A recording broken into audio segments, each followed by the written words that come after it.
here's 270 hits of acid. I'll be back in 91 days if you're still alive in the band.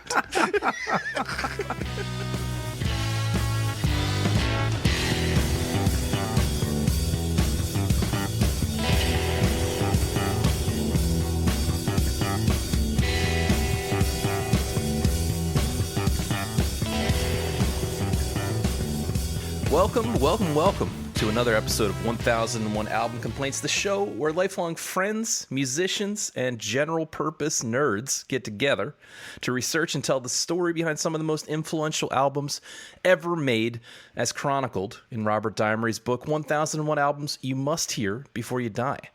Now, we're going to go deep on this record today. We're going to tell the backstory.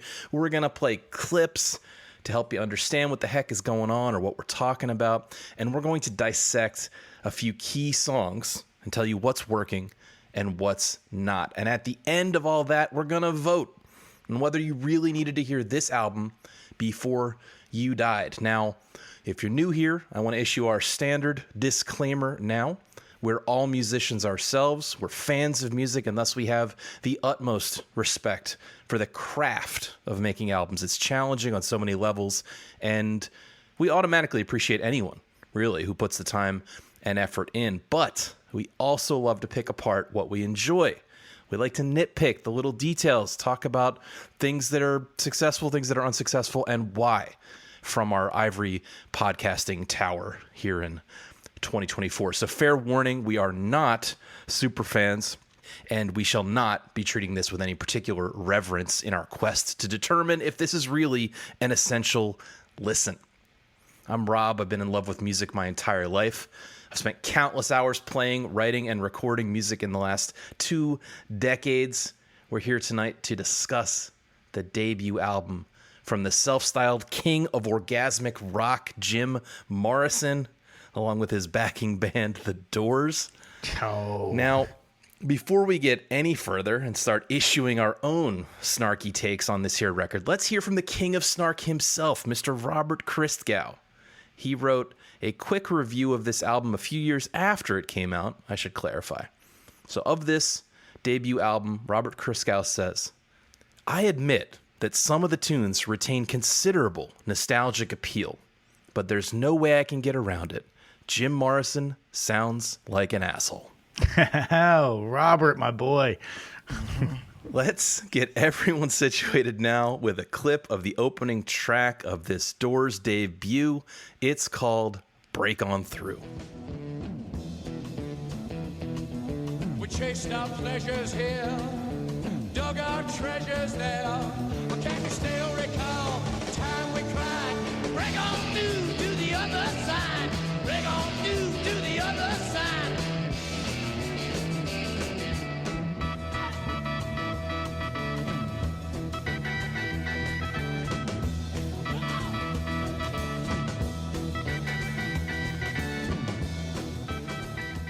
Okay, now with that out of the way, let's introduce our panelist for the evening by way of an exceptionally mean tweet-length review of the album. Give us your hottest, most off-the-cuff take, Tom. Well, I have always had a problem with artists, especially frontmen, and especially frontmen who don't play instruments, when they have a palpable, pompous sense of their own self-importance. It is way more annoying when they also happen to be right about that self-importance. As much as I want to dislike Jim Morrison and write off The Doors, this album really makes it hard to do that. Nice.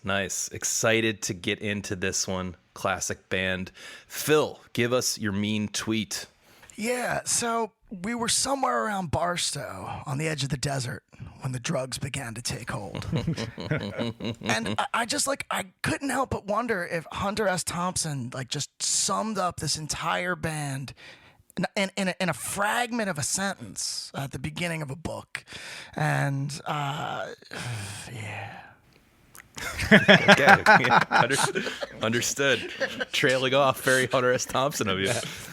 Okay, well, as I've said, my name is Rob, and my tweet-length review of The Doors' debut is, being handsome certainly makes a big difference. Oh, it does. That album cover must have been just so offensive to the rest of the band. It's like, how about Jim Morrison's face takes up 2/3 of it? We'll make one guy's face look like it's the pupil of the eye that you can't see from Jim Morrison. Yeah. They're like superimposed in the background. Yeah. You know, it is interesting. That's a funny observation, but actually, as we'll hear in the backstory, I don't think that was the case. I think they all had a fairly good amount of self-awareness. The band had some self-awareness of what they were and what they were about, and the fact that Jim was a focus point made sense. But I want to get into some general impressions of this record, and I just want to jump right off of what you said, Tom, which is I came away this week with a more positive feeling about the band than when I started the week, certainly. And I particularly more appreciation for some of the backing musicians, like the drummer. I want to say that I almost like never noticed these elements in the past, thinking it was a very singing and organ-dominated band, which it kind of is. But they make for some really nice arrangements of the tunes. And I want to say separately that I fully realize and must acknowledge that it is not cool, at least in my stupid opinion of what cool is, to like this band. And I'd love to talk about why that is, but the music is kind of undeniably iconic. I agree. Would 100% agree that I came away with a much better appreciation of the band. Not necessarily Jim Morrison. I think I've correctly categorized Jim Morrison since I was in high school. I think that I had not ever paid attention to the band. And the band is good. They put together some interesting parts. Now, none of them are virtuosos. Like, I have to say, the drumming in particular, I found to be particularly good. John Densmore is not Neil Peart, but he is putting together interesting drum beats, and he is holding it down in a way that could have been presented much more ho-hum. And to circle back to, I think, your original point, Rob, the reason why I have also always thought that it is not cool to like the Doors is because it was kind of like the first band in high school that everybody kind of liked and thought was cool and subversive because of Jim Morrison. And then you sort of, that gets old and you move on. And yeah, the people who never moved on from that, I'm like, get some new fucking opinions. I think we've probably said this before, but they're like a gateway band. They seem like a gateway band. Sure. They're the first drug you get into, and then you graduate beyond them, usually. It is interesting. I wonder what the impact of that, when we were probably in 7th or 8th grade, that movie, The Doors, came out. So it was in, mid-90s. So I do wonder how that impacts my opinion, which is, you guys just hit it right on the nose. It seems cliche or something to like the Doors, even though like in many ways they're sort of like an American counterpart or American response to the late Beatles, right? I also feel like the subject matter that Jim Morrison talks about, and he talks about a lot on this album as well, of getting high. And like when you're in high school, you're like, oh yeah, getting high, man, that's so cool. And now you're just like, yeah, whatever, man. He's so cutting edge. Yeah. Some people get high. It happens, Yeah. Certainly part of it is the syndrome where something has had so much of a ripple effect and so much influence on not just music that came after it, but I would just say the culture surrounding rock and roll, that now looking back, if you're not careful, it can feel very cliche and trite. But it truly is the first of its kind, and we're going to learn about that in the backstory. I was even thinking this week, like, how many bands that sort of have this arrange? How many bands don't have a bass player? Yeah. Right? Like, we give bass players a lot of shit on the podcast, but Sure. like, but you need a bass player, and preferably a pretty good one, right? Like, so Yeah, but honestly, Ray Manzarek holds it down. He really does hold it down on that organ bass. some of these songs probably do have studio bass, but I totally agree. No live bass player really ever, right? Well, most provocative revelation for me this week is yes, there is a bass player playing as overdub on the entire record from the Wrecking Crew. But you're correct. That was never in the live arrangement. In the live arrangement, Ray Manzarek is playing with his left hand. He's playing a Fender Rhodes bass piano. And with his right hand, he's playing a different instrument, a Vox organ. And that works for the live setup. But when it came to the recording, they were like, there's not enough roundness and bottom to it. So we got to get, and the dude was even uncredited on the original release. He's on Wikipedia now. When I say that Ray is holding it down, I'm not even talking about, like, I know that they overdub bass on the album, but the parts that he puts together to play are good parts. Like, I don't think that the guy from the Wrecking Crew wrote any parts. He was just doubling Correct. what Ray was doing. And Ray, like, it didn't come across well on the recording, but like what he's doing is interesting and cool. And he's also playing pretty complex organ parts. Yeah. No, I agree. I think the band is really good, and I noticed that much more this week. But I also have to give credit to Morrison. We're going to learn in his story that I don't think any of us wants to have a beer with a guy like this ever in our life. Or 37 beers. Or 37 beers. But it's about separating the art from the artist. I do think that his performance on the tape is a huge part of what makes it. The band is doing their job too. It's sparse, it's spooky, it's atmospheric, consistently, I would say, or pretty consistently. But he does a better job than I remembered. Yes, and that's what makes it hard for me to just write him off as a pompous blowhard asshole who thinks he's super important, because he is those things.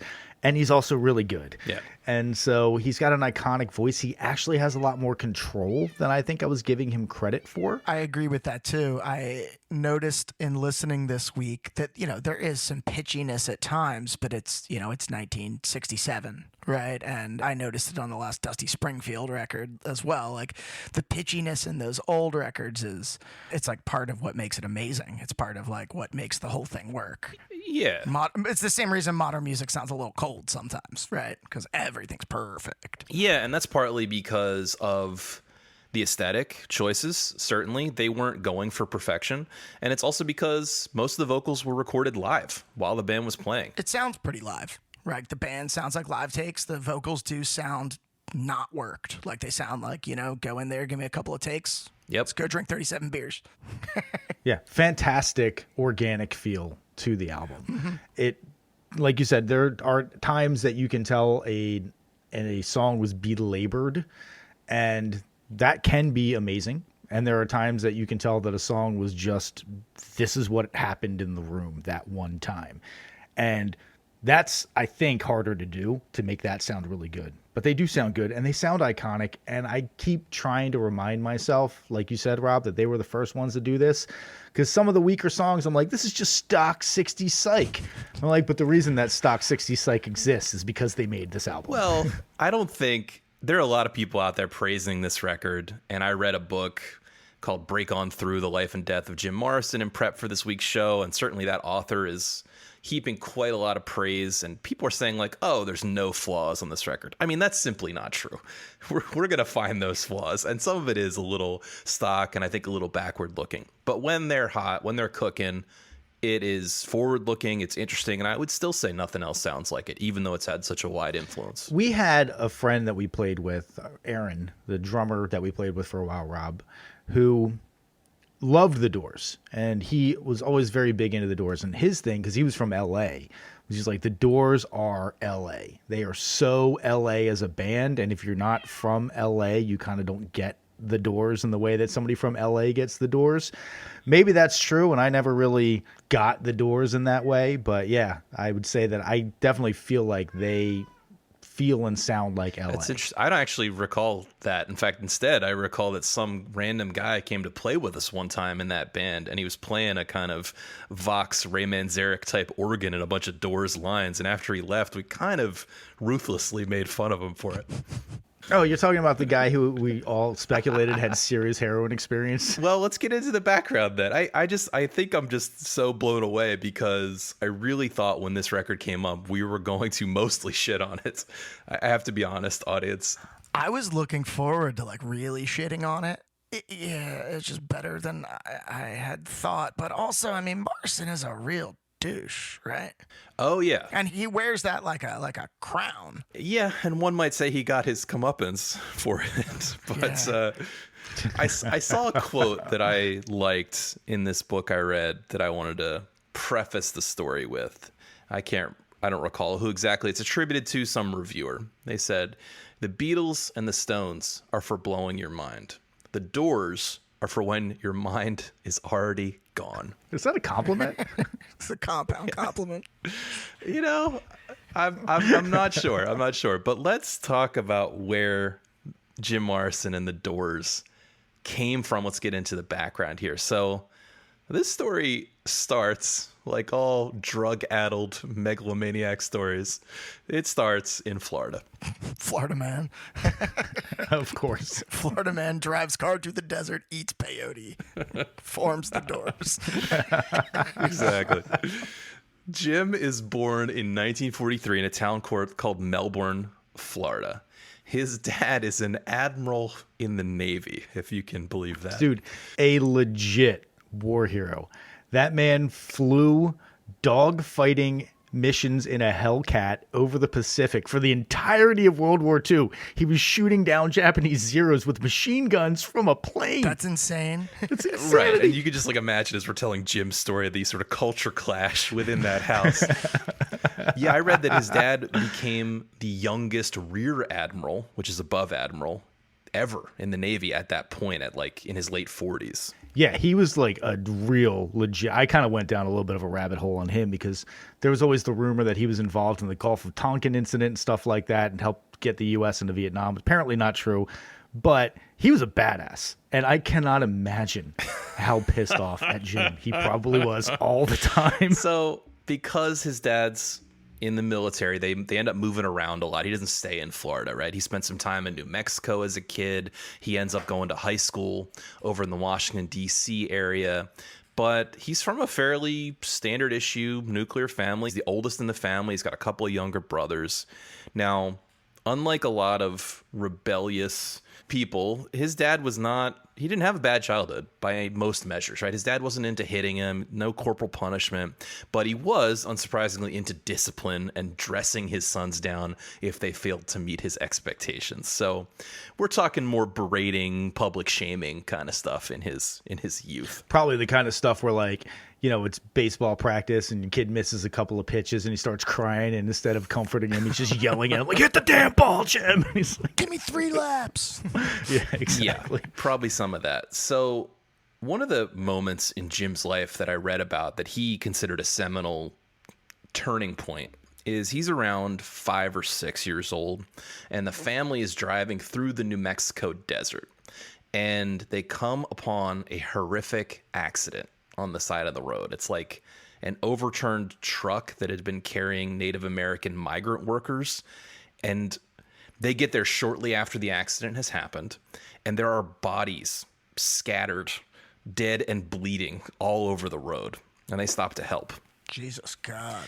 And this affected Jim, unsurprisingly. One, he realizes that his father, who's in the car and stops the car, he doesn't know what's going on. And so he says it's his first taste of fear. He feels fear because he knows his parents, even his dad, who's always in control, is not in control.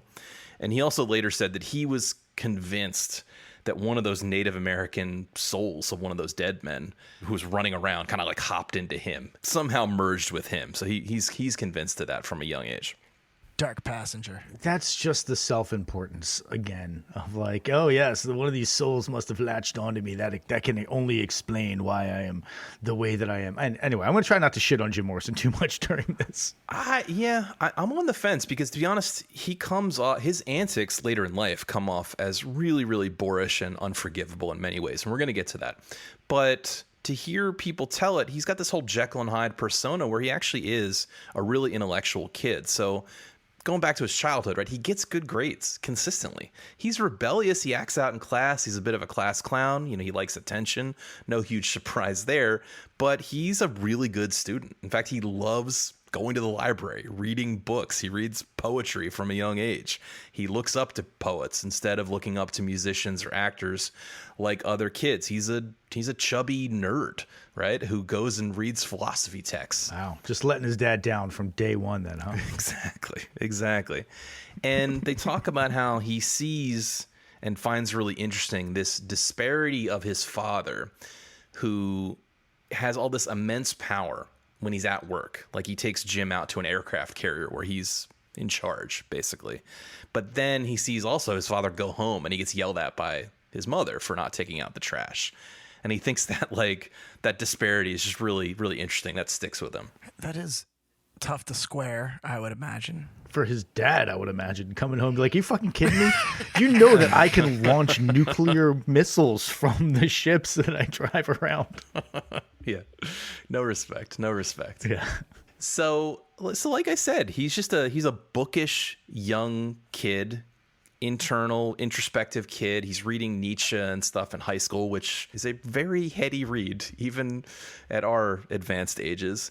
And I think throughout the book, what you hear from the people who knew him is, yeah, he was a wild man. He was really hard to deal with at times, but he was also this like sensitive, really engaging, intellectual person who, when he wasn't drunk or on acid, he could be extremely compelling and engaging.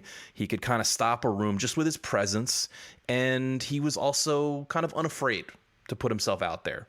Right. So it is this black and white Jekyll and Hyde day and night thing. I will say the charisma that he has is palpable on the tape. You can tell that he is going to be engaging live performing this. You can almost picture him in the booth, shirtless with his leather pants on, belting out some of these songs, and it's compelling. It is very compelling. I agree with that. I mean, he sounds like a handsome man, right? And there is absolutely something about his delivery, maybe even similar to like Amy Winehouse or something, where like you can just tell from the delivery that this is a pretty fluid, that this is jazz, right? Like this isn't coming out exactly the same way every time. This isn't overworked by any stretch. Yeah. So going back to Jim's story, he comes of age, he goes to community college briefly, then he goes to Florida State University in like 1960, which I don't know if it was a party school back then, but I assume so. Quickly realizes that's not for him, and instead he decides to enroll in UCLA Film School. And part of the decision is he wants to get away, I think, from his family. And part of it's that he's reading people like Freud, and he believes in this, that film has this ultimate ability to manipulate people's subconscious desires, right? And that really appeals to him. Back in the day when you could just decide you want to go to UCLA Film School on a whim and just go there, and it was also free back then. Like, good Lord, the possibility of getting into UCLA nowadays is like 1 in 800 or something like that. It's ridiculous. Yeah, it was wild. And LA and the US was just really different, right? And it's about to change, as we know. So, okay, so he wants to study film, but perhaps unsurprisingly to you guys, he didn't really want to learn the basics of like camera work or editing. Those details of the craft were completely boring to him. He's more there as an art student, wanting to find a way to express some deep underlying aspect of the human condition, almost like a performance artist, even in his mind, right? And as I said before, this does not sound like a guy that any of us want to hang out with at any age. But the good news is he's at UCLA and he meets Ray Manzarek. Ray is a couple years older. He's already well respected at the film school. Like people in his class think, hey, Ray is the guy who's going to go on and actually do something. He's a really good student, really smart guy. And of course, we know he's a piano player. He's the organ player in the Doors. But while he's there, Jim also finds another best bud, drugs. Because what's interesting is that maybe part of growing up in a military household, perhaps just part of the culture at the time where drugs were not a normal thing. He came to LA with a fairly straight edge attitude. He had too much pride for drugs.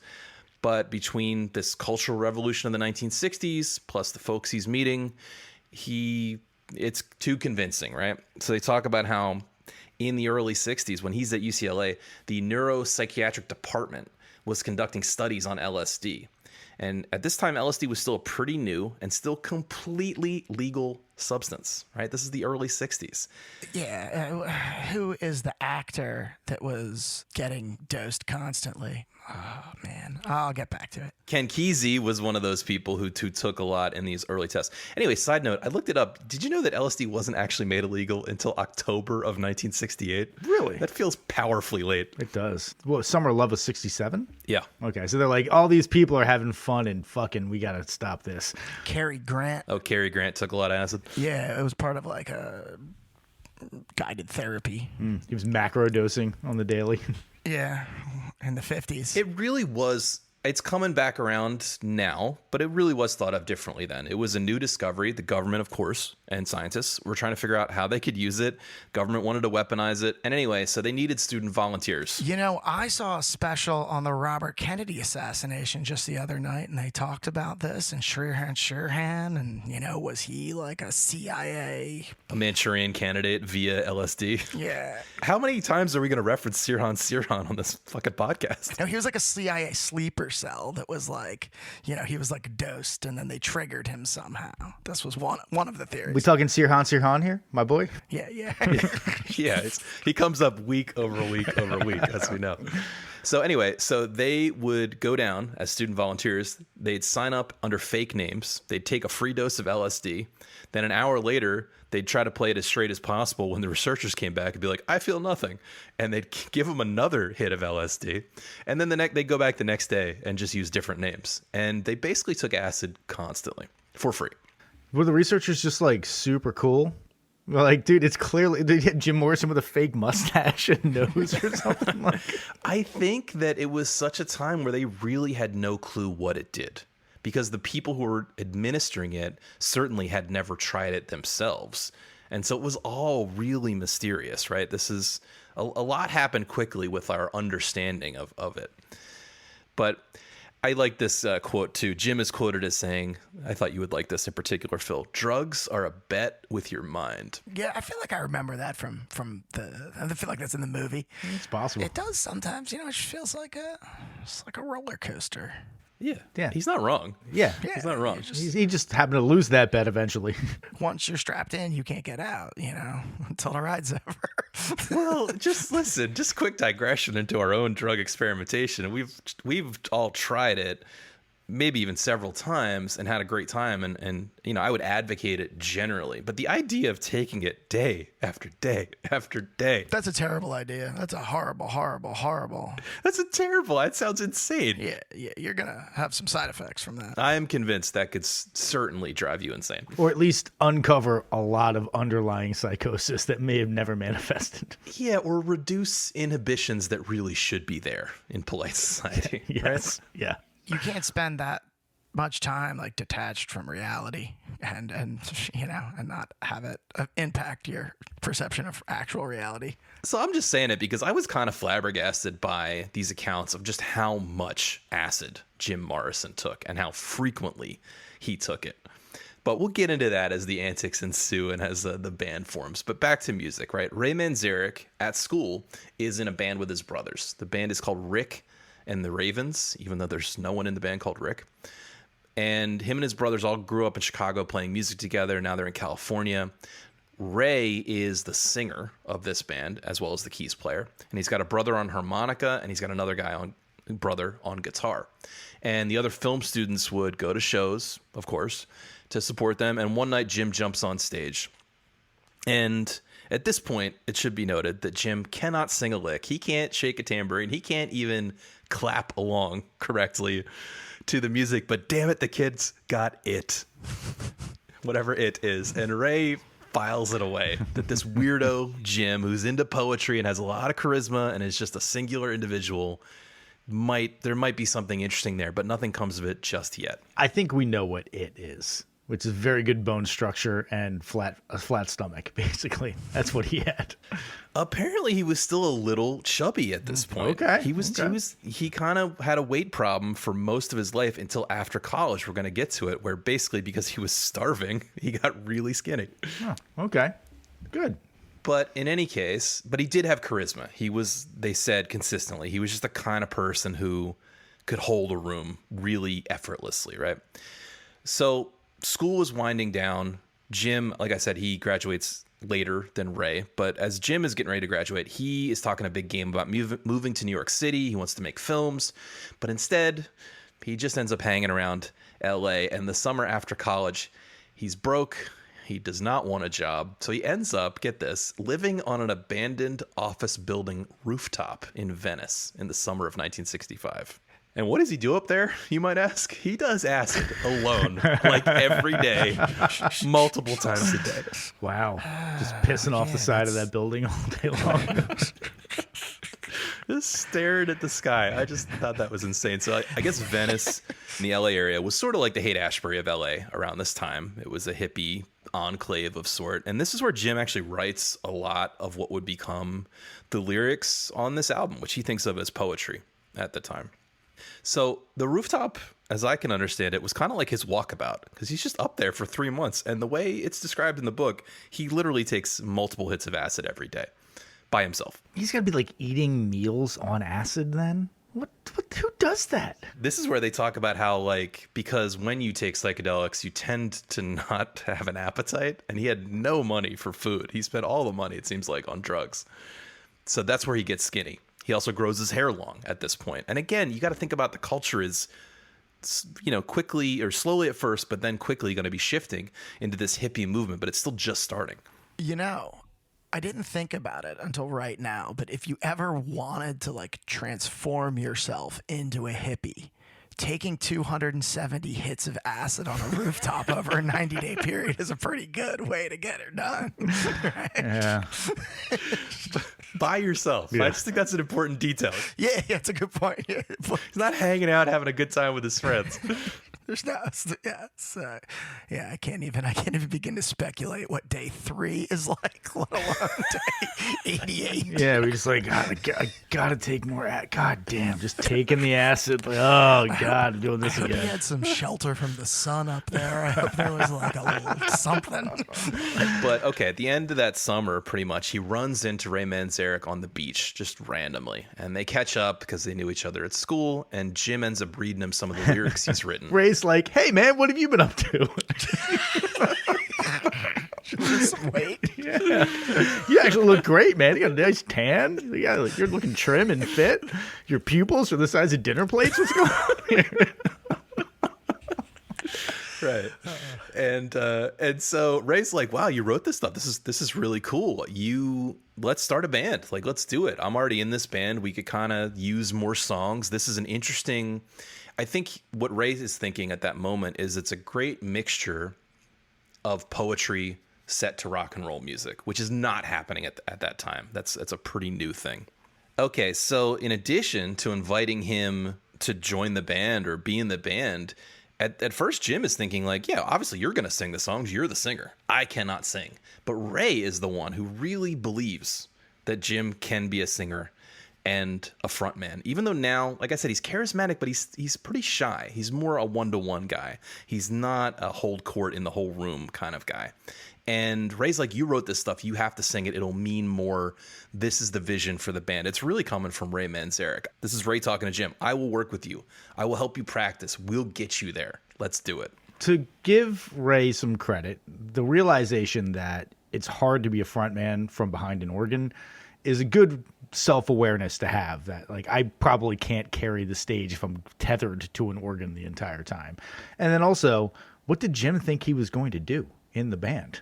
If he was like, I'm going to join your band, I just write the words and that's it. Like that hadn't been a modality yet, right? The Dead weren't even doing that yet, were they? Yeah, that's a good question. I don't know. Maybe all this happened at exactly the same time, but I think one of the things that Ray sees sort of immediately is that it's very different from the stuff that's popular. It's almost the antithesis of flower power and surf music, which is what's popular in 1965 in California. It's way darker and moodier just based on his lyrics, right? I mean, it definitely has a darkness to it. It definitely has the dark side of hippiedom, right? The AK-47 carrying hippies, right? Dude, I mean, living on a roof, pissing in a bucket is not going to make you think sunshine lollipops. You know, you might be a little bit angry about some stuff. Maybe he had some guns up there, just for sake of argument. Let's say he had some guns up there, okay? Now, perhaps this is an obvious thing to mention, but quick digression on the ages of these guys. I suppose it's because people like Jim Morrison died young and are legendary in part because of that, but I never tend to think about people like him or Janis Joplin or Hendrix as boomers, but they are. And they actually could still be alive today had they not been taken from us, which is an interesting thought to think. Well, because right? Ray Manzarek only died like a few years ago, right? I feel like he played like Bonnaroo or something one year. Dude, Jim Morrison could be around having real shitty takes on modern politics, and we could be destroying his legacy by the minute on Twitter. Oh, man, could you imagine Jim Morrison squaring off with Cat Scratch Fever. Oh, with Ted Nuge, the Nuge. Yeah, with the Nuge. Yeah, This would actually be an interesting. Somebody out there that's listening to this, start up the Jim Morrison Twitter account with just random acid for 90 days on a rooftop Jim Morrison musings. Yeah. So they start this band, and Ray is going around telling friends from film school that know both of them. He's like, "Oh, I'm in a band with Jim Morrison," and they are invariably like, "Why? Why did you subject yourself to that? What is the plan?" Again, the idea is that Jim's just going to join the existing Rick and the Ravens, and they'll work on some of his tunes. But Ray really is insistent on Jim practicing, figuring out how to sing, figuring out how to be a frontman. Now, another weird facet of this band, Rick and the Ravens, is there's no consistent drummer. They always just have to get a pickup drummer for the gig. So now that Ray's getting a little more serious, school's over, he feels like he has someone who's written some good songs. They work on getting a committed drummer. Ray meets John Densmore, the drummer in the Doors, at a Maharishi Mahesh yogi session in LA. As one does. As one does. This is pre-Beatles fame, but this is the same guy that the Beatles went to India with. And he's already a bit of a meditation celebrity at this time. And I thought this anecdote was funny because Ray meets him at one of these classes. He hears he's a drummer. He asks him to join the band. Densmore's like, yeah, sure, whatever. I guess, what does that mean? Sure. And Ray's like, okay, cool. I'll get back to you in a few months because, the time's not right now. Yeah. Then why'd you fucking ask, man? Man, I really feel like I could have made it happen if I lived in LA in the 1960s. I feel like that was the time and place for a huckster like me. Well, and Ray Manzarek was seen as the serious one, the studious one, and he's like, I need a couple of months to get it together enough to have a drummer join my band. I got to catch up to Jim on all these hits of acid. So Densmore, by the way, is from a jazz background. He grows up listening to Elvin Jones and Art Blakey, but it's some point right around when he meets Ray Manzarek, he starts getting some session work for rock music, and it's like, oh, I'm clearly going to go in the direction that is paying me money. So Rick and the Ravens now as a drummer, they managed to get a small record deal and release a single, but big surprise, it does absolutely nothing. In fact, it costs the label money. So even though the contract that they signed offers to print and distribute a second single by Rick and the Ravens, they instead decide to offer the band free studio time to do whatever they want if they agree to cancel the contract, which they take them up on. Now, during this time, Jim is practicing. He's getting better at singing. He's getting a little more confident, and they decide it's time to change their name. This is one of the things that Jim had come up with on the roof when he's going deep into the desert of his mind. He decided that his eventual band would be called The Doors. Now, people probably know this, but I'll just say it in case you don't. It's originally lifted from a William Blake poem that goes like this: "If the doors of perception were cleansed, everything would appear as it is, infinite." And of course, in addition to that, this phrase was used in an influential book from 1954 by Aldous Huxley called The Doors of Perception, which is more or less a diary account of the author taking psychedelic drugs. And it's actually a great read. I read it in college, but it's really interesting. It's Aldous Huxley, who also wrote Brave New World. It's an interesting example, early example of kind of a quote-unquote square person, a respected author, doing something counterculture and talking about it. So on this second go-around, they go back into the studio for the free studio time. They are called The Doors officially. They sound nothing like The Doors, though. There's a harmonica player in the band. Ray is playing piano instead of organ. No one really wants anything to do with this single. They shop it around a bunch. And like I said, it is the complete opposite of Fun in the Sun, which is what's really big right now. And frankly, harmonica is a hard sell on a rock album. Nobody got it right until Blues Traveler, basically, all those years later. But it's tough to make the harmonica work in that setting. Yeah, well, it's coming off of being a blues band, so it probably had a much more bluesy turn. Because if you think about it, Ray is a very stride, like a blues piano kind of player, and that's what enables him to have all those interesting, intricate left-hand parts in the first place. So then the harmonica kind of works with that, but they obviously shift as time goes on, right? Densmore's a little jazzier. He brings in some Latin elements, and the eventual guitar player kind of has a flamenco background. He plays only with his fingers, stuff like that. So they shop it around to a bunch of places. Almost no one wants it, but Columbia Records, the Columbia talent guy, liked the idea, liked the story that they were from UCLA, that they were film students. He figures it's kind of an interesting angle, and so he signs them. And because Columbia at that moment owns Vox, the instrument manufacturer, they immediately give Ray a new organ. Right away, he gets a new Vox organ, and that ends up being the signature sound of the Doors, right? And the guys are like super stoked. They're like, we have finally made it. And then nothing happens. No recording, no press. Their contract is there, but it completely languishes. No one in-house at Columbia is interested in them other than the talent guy who signed them, but he can't convince anyone to actually put the work in.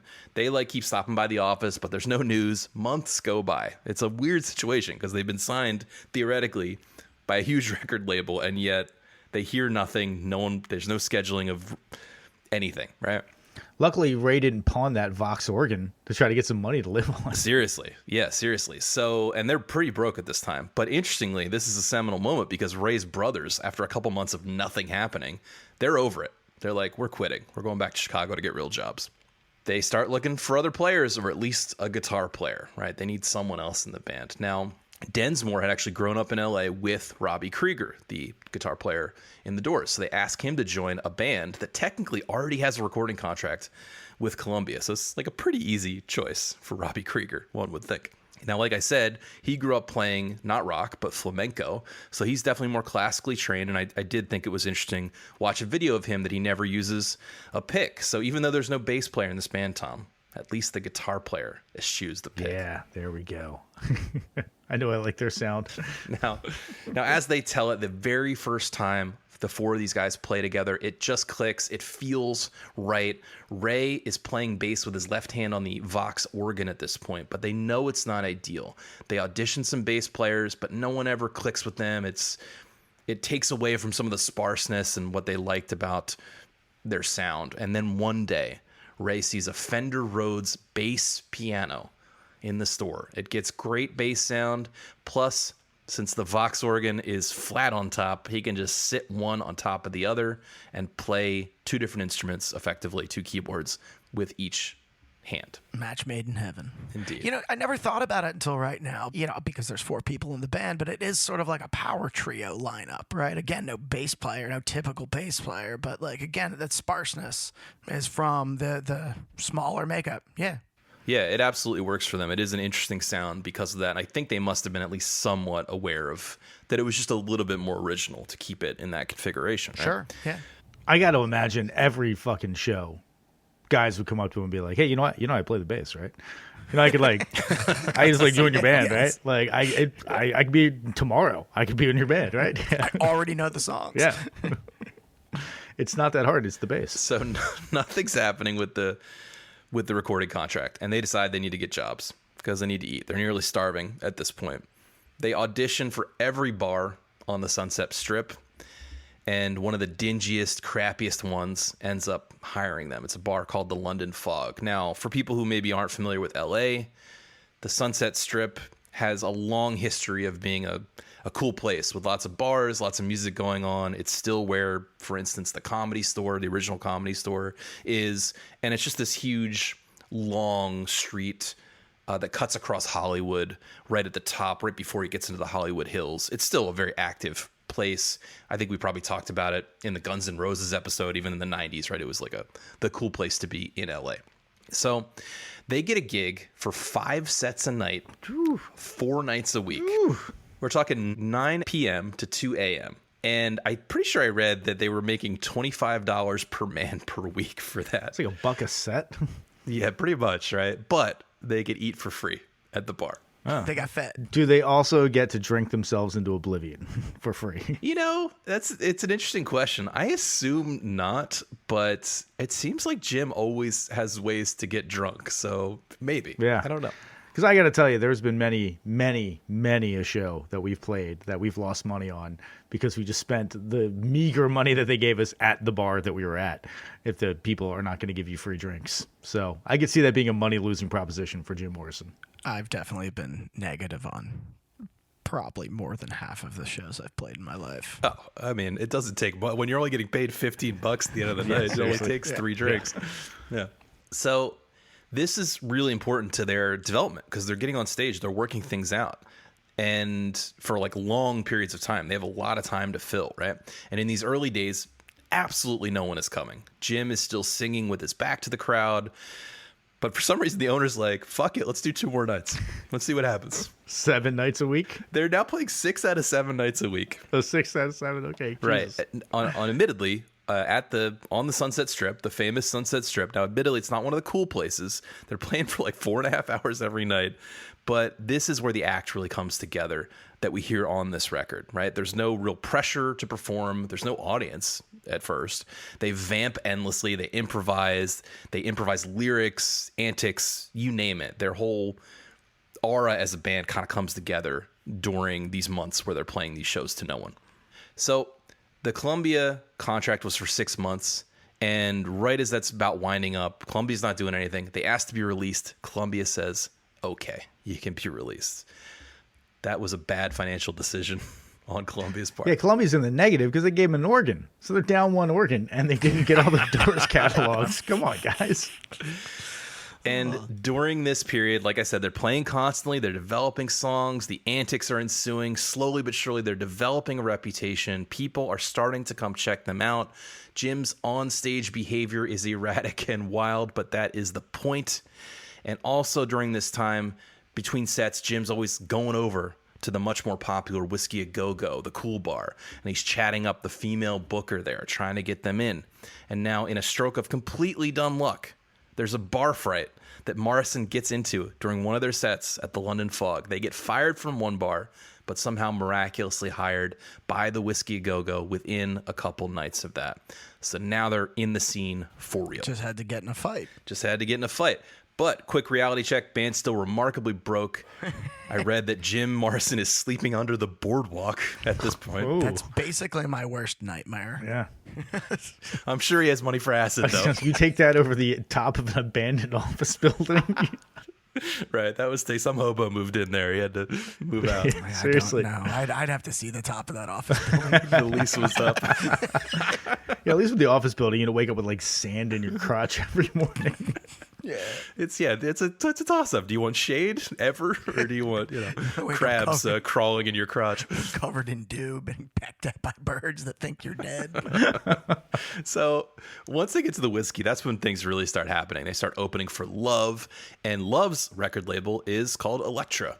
And Elektra president Jack Holtzman sees them one night and hates them. But because they play so freaking often, he sees them 3 more times, and then he decides they're the next big thing. And suddenly, it's been building, right? But suddenly there's a lot of interest. Frank Zappa at one point expresses interest in producing them. Sonny and Cher offer them a deal with their production company, but in their deal, they want to take 75% of the publishing rights. Whew. Which is crazy. Elektra is a small label, and as we covered somewhat on the Love episode, they had started out and were only recently a folk label. They were releasing stuff by Phil Oakes and Judy Collins, but they're just starting to transition to this hipper music, and they actually have a fair amount of foresight in a way that a lot of labels didn't have about the change that was about to happen in the music scene, right, in the young music scene. So they offer $5,000 for new equipment for the band, plus only ask for 5% of the publishing rights. And interesting point that I read that the song that convinced label head Jack Holtzman to sign them was Alabama Song. Really? Yeah, it's interesting, right? Inexplicable, one might say. Inexplicable. So, okay, but turns out the Doors were somewhat savvy about signing or not signing the wrong deal. And this is in part because of the Columbia experience that had made them a little gun shy, and in part because Robbie Krieger actually came from money, and his father kind of helped shepherd them through this part of the Doors Inc., right? But, nothing's that simple. They signed the deal on a Wednesday, and Jim just decides to not show up for the next gig. They went to his house, and apparently he had taken, and I can't even believe I read this, but he had taken something like 100 hits of acid, and it was just like a statue. For any of the people listening at home, that's way too much. Yeah. Like, way, way too much. I've always had this thing where, like, if you get too drunk on a fucking Wednesday, you still got to go to work on Thursday, because it's not like you don't know you didn't have work on Thursday when you got too drunk on a Wednesday night. If you know you have a gig, you don't take 100 hits of acid. You just don't do that. Now we're just comparing, drugs to each other. 100 hits of acid, like if it was in an alcohol dose, would certainly be death. Oh, yeah. Yes. Certainly be death. There'd be no work tomorrow. You'd be dead. And not only that, but for those who don't know about the biological aspects of some of these things, whereas alcohol has a linear dose response curve. As you drink each successive beer, you have a somewhat linear response in your body to how drunk you are. LSD has an exponential response curve, meaning it's like a multiplicative effect that shoots you right up into, I don't even know where he was, but he was riding a snake somewhere. Yeah, for sure. Jesus. But anyway, I think part of it is that Jim realizes fairly early on that it's because of his chicanery.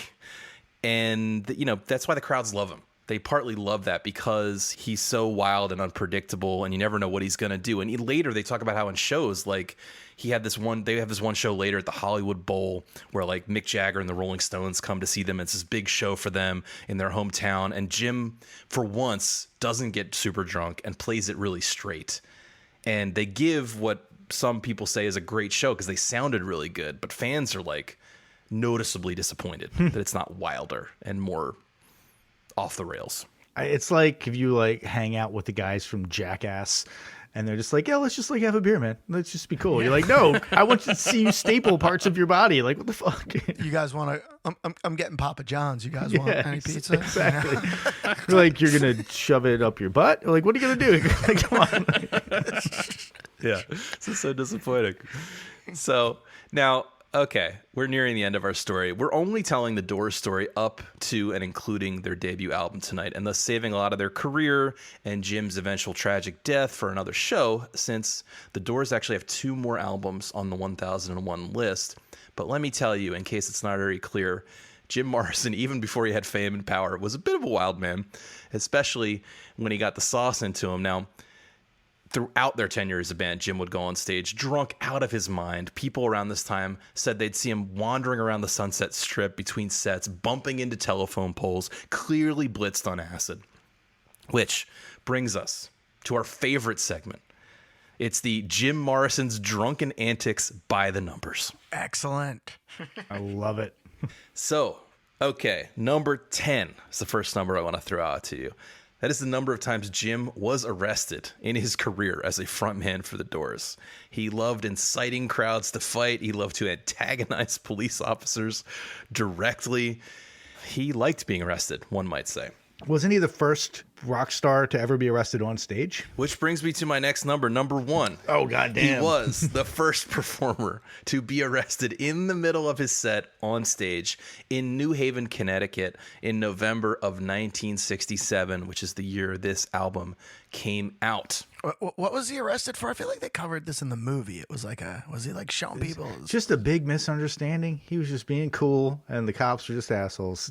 Yeah, I feel like he was like whipping his junk out in the shows as part of one of his antics. I don't think he ever actually did that. I think that's a myth, but he could whip up a crowd. Mm-hmm. So I think probably a lot of times police officers were standing by, and it could have been about him saying or them perceiving he said an obscenity. Sure. Or it could be about something he kind of did and got the crowd riled up, something. Well, there was an incident that happened before that performance where he was with a young lady backstage, and a cop basically, they were like making out or something, and the cop came by and didn't know that he was performing that night and was like, hey, get out of here, break it up. And he basically tells the cop to go fuck himself, and the cop maces him. And then so Jim's all super pissed off. They go on stage, and he's already like talking a bunch of shit about the cops while they're on stage. So then the cops start to surround the stage, and one of them comes out and he's like putting the mic in his face, like, what do you want to say? What do you want to say? And they're like, well, I'm just going to beat your ass and fucking arrest you. How about that? Because this is the 60s and I can do whatever I want because I'm a cop. Yeah, they talked about how he goes to jail. I think it's that night or one of the other nights, probably happened multiple times. And it's some small town county jail. And he continues to antagonize the officers while he's in the cell. And they're like, hey, man, we're getting off at midnight and we will kill you. Like, we're seriously considering killing you and dumping your body in the swamp.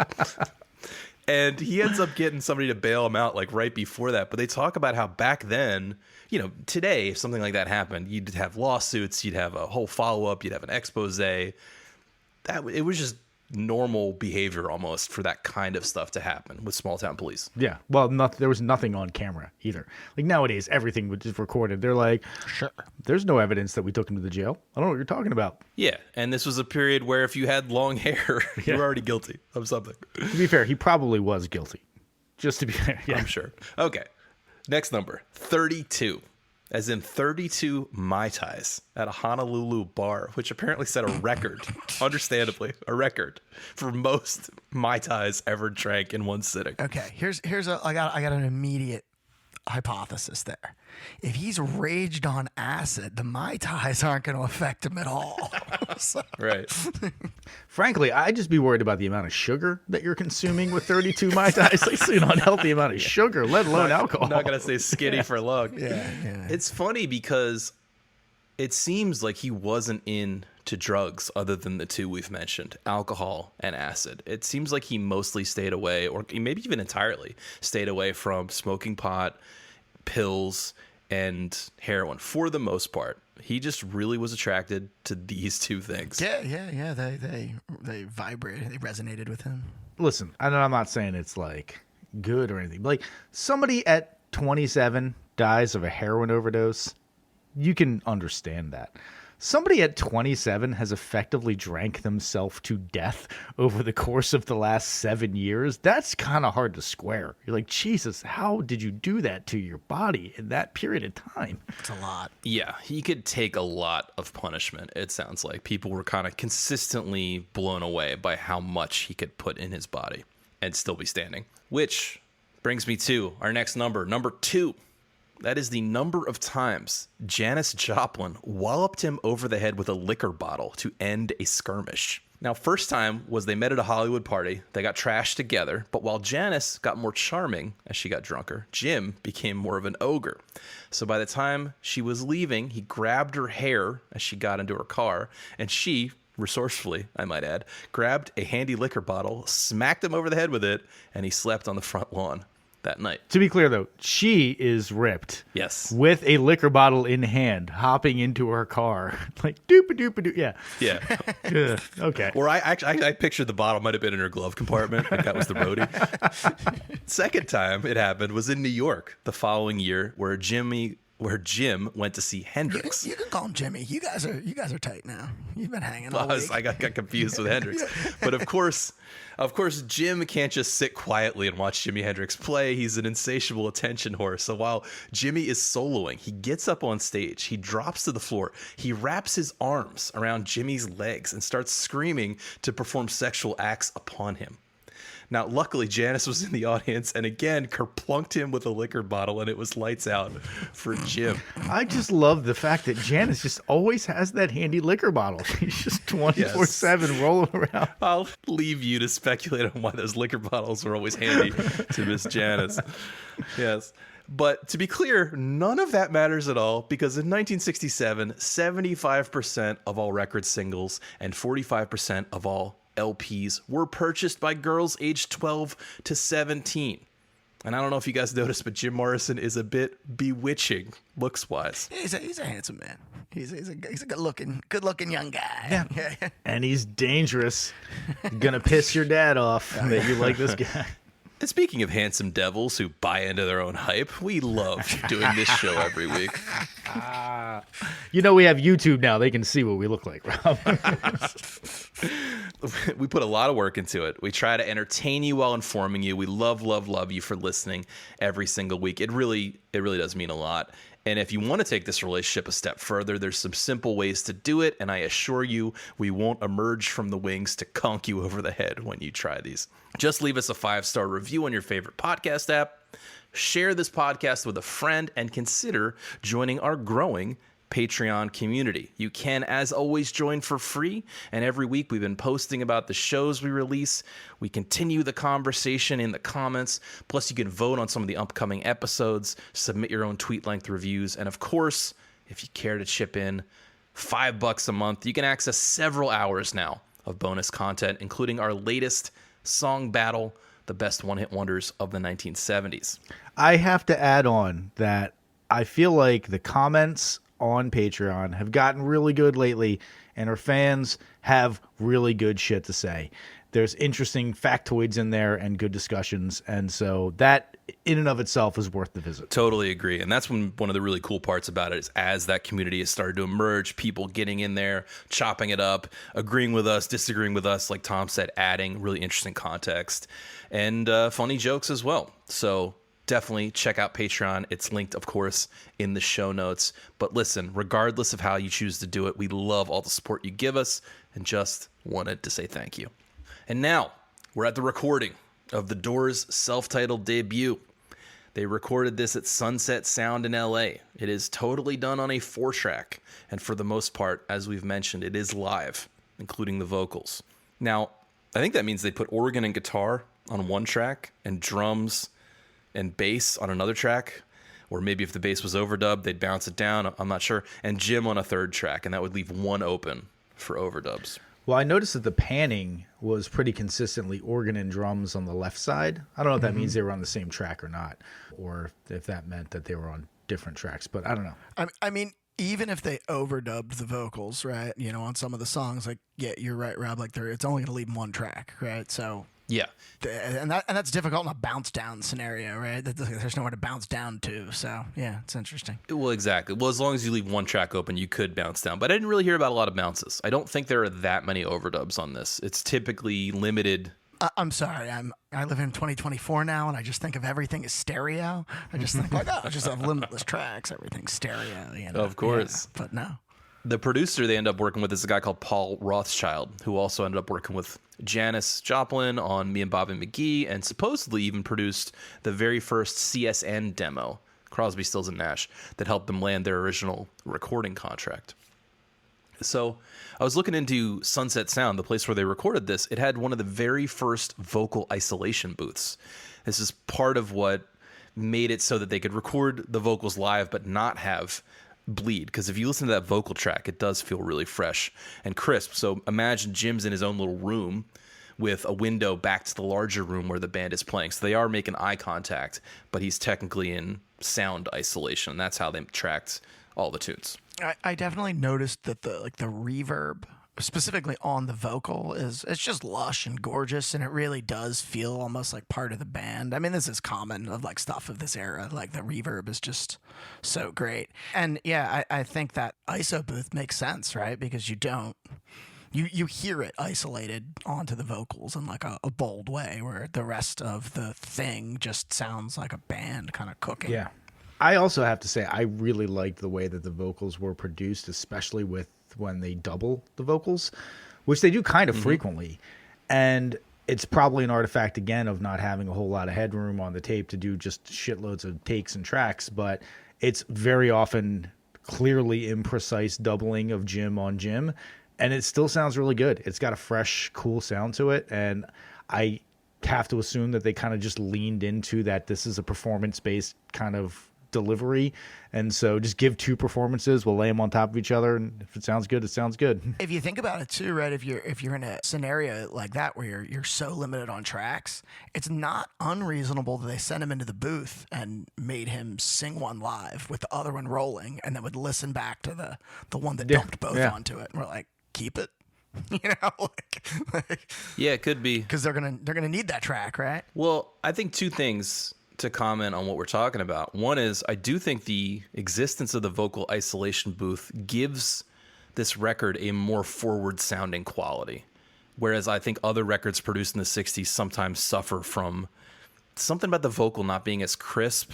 And this, Jim almost comes off, and I think it highlights his vocal talent in particular, because he's kind of more of a crooner than anything else. He has a little bit of a Frank Sinatra element to him, right? Which might be surprising based on the disparity in their actual music. But second, you know, they wanted a live sound.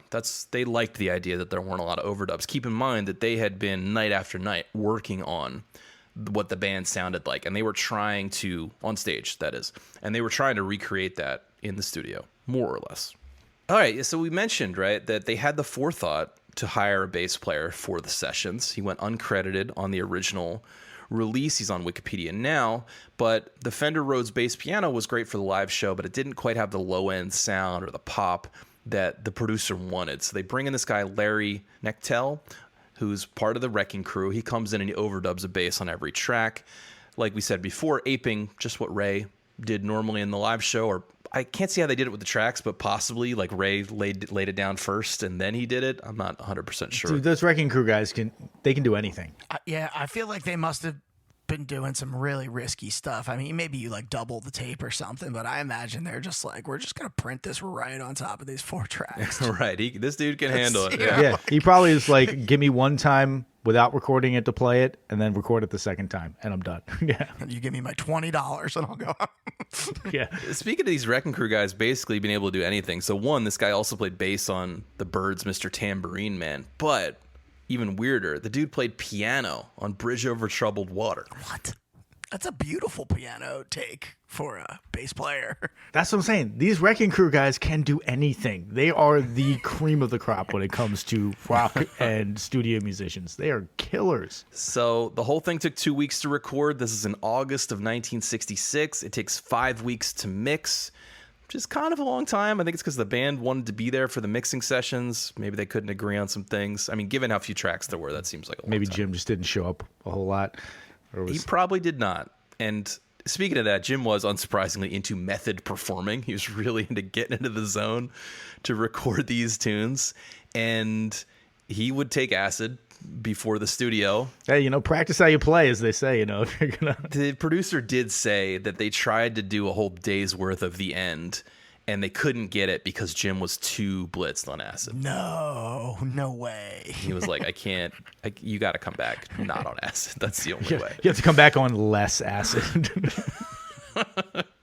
But after a particularly fruitful and exciting day of tracking, in fact, the one where they ended up getting the final take for the end, he managed that night to break back into the studio and decided to douse the entire tracking area with a fire extinguisher because he needed to, quote, quench the fire they had lit in the studio that day.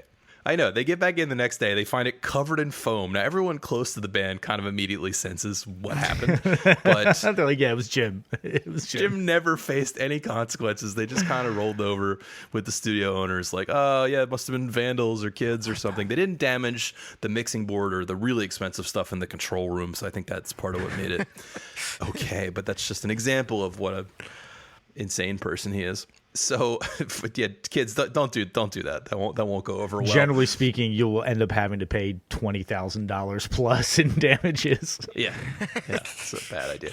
So now, before the record even came out, Elektra felt like they had something big. They kind of knew they had something on the tape. The band felt really good about it too. And Elektra, the record label, sprung for a billboard, a huge billboard on Sunset Boulevard, advertising the record. This was actually a first, but it ended up setting a precedent for big album releases for like the next 30 years. That was the thing to do. Let me ask you a question. As a percentage, how much of that billboard was Jim Morrison's face? It's got to be 80%, right? How much was his chest? Yeah. Yeah. Oh, yeah, maybe that too.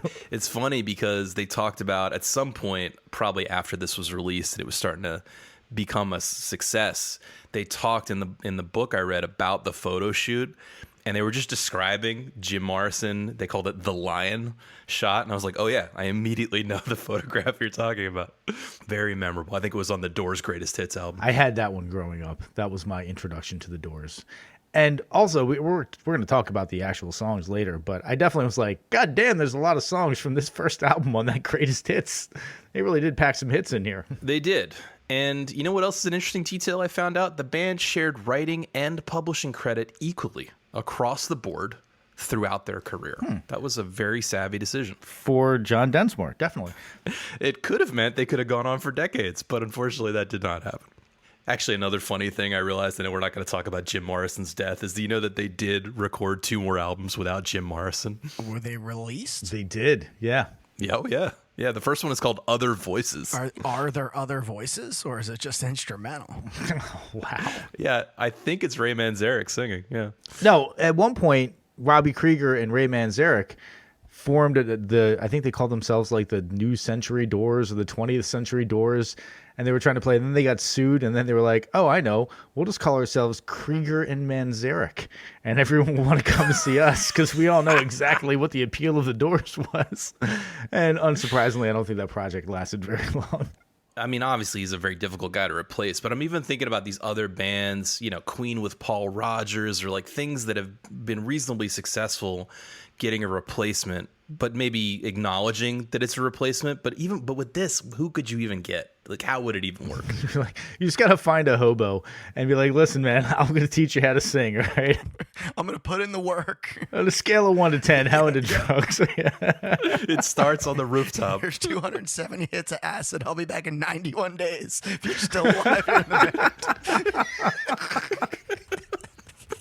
Oh, man.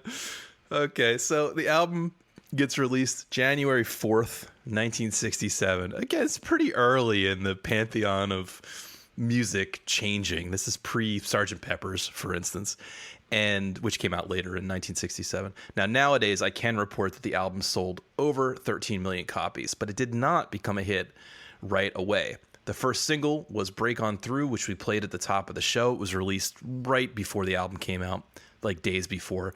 It slowly became a local hit in LA, and that's where they kind of had a following anyway from all the shows they played, but it never cracked the Hot 100. It topped out at 106.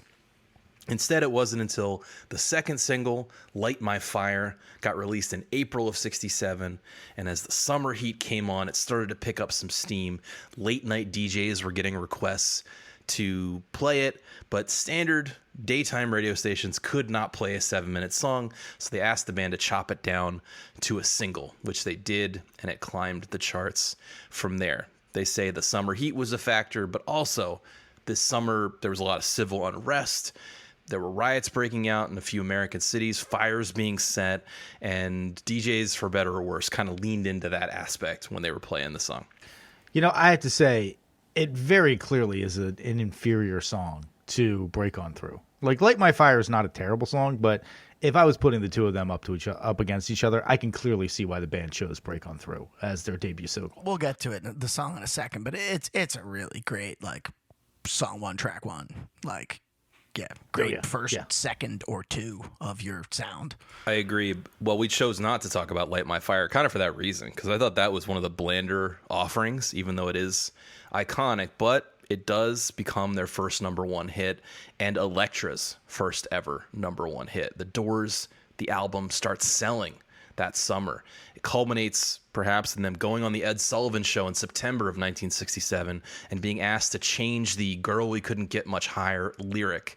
They agree to it in the backstage area, and then they sing it loud and proud instead on live TV, which is sort of an iconic moment in rock and roll, and I think it actually gets referred to quite a lot. That was the one that was spoofed on The Simpsons, right? Definitely. What I want is I want to hug and kiss you. Yeah. It's much better, yeah. Exactly. But I also saw it, maybe this is rampant speculation from someone who wasn't there at the time, but it also seems like a great torch passing moment. When the Beatles went on Sullivan just 3 years before, it was the hottest thing going. And I'd imagine the Beatles wouldn't have dreamed of getting themselves banned, which is what happened to the Doors immediately, right? But the Doors didn't care. And in part, that was, of course, because of their general rebellious attitude. But it was also because the culture was moving on from dinosaur variety shows like Ed Sullivan. Well, the Stones famously on, I believe it was on Ed Sullivan, did Let's Spend Some Time Together instead of Let's Spend the Night Together. And that's kind of seen as, bowing down. And not punk. Definitely not punk. I have heard two versions of the story. One is that Jim Morrison was like, fuck you, I'm going to sing these lyrics because, they mean a lot to me. And the other one was that he just fucking forgot because he was fucking drunk as shit. And he's both plausible. Yeah. And also both punk. Yeah. The other thing I learned this week, again, we're not going to talk about Light My Fire in the song section that's coming up, is that Robbie Krieger wrote the majority of Light My Fire. He brought it to the group. Jim, I think, contributed the lyrics to the second verse, but basically it was their whole cloth. And because of that, and because it was a major hit that audiences wanted to hear every single night consistently and called out for, Jim was such a pouty bitch about it. No, I cannot imagine that. Because one of the songs that people liked was not written by him. That's the read on it, yeah. Maybe the first big hit was not written by him. The first big hit, and then one they were known for a fair amount of time after this. So he contributed the second verse, "The time to hesitate is through, no time to wallow in the mire." The one that just takes it from like a kind of love song, because the rest of it's like, girl, we couldn't get much high. Come on. It's kind of poppy. And then you get to the second verse and he's like, I'm going to fucking burn your body. Like, okay, Jim. Yeah, very Jim.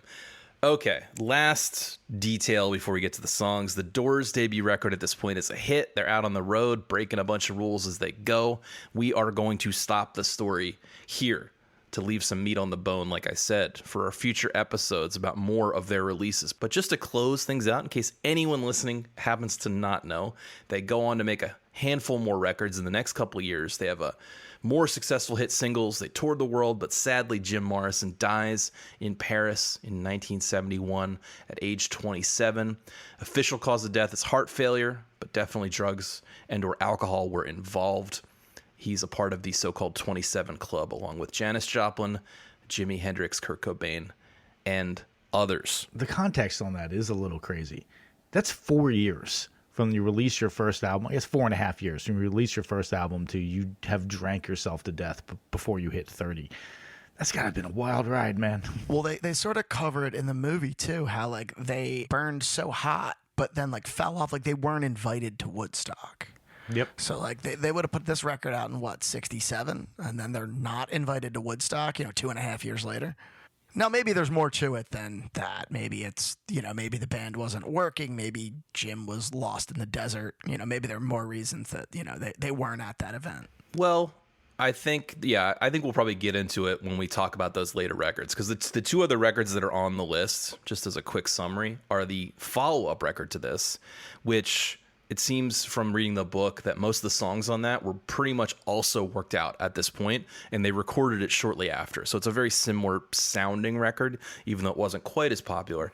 That's Strange Days. That's Strange Days. And the last record, L.A. Woman, which was released shortly before Morrison's death. And in between, they had several records, but I think struggled with trying to change the formula, and there was definitely a dip in how they were seen. Mm-hmm. Okay, you want to talk about some songs? Let's do it. Yeah. All right, let's revisit the opening track. It is called Break On Through.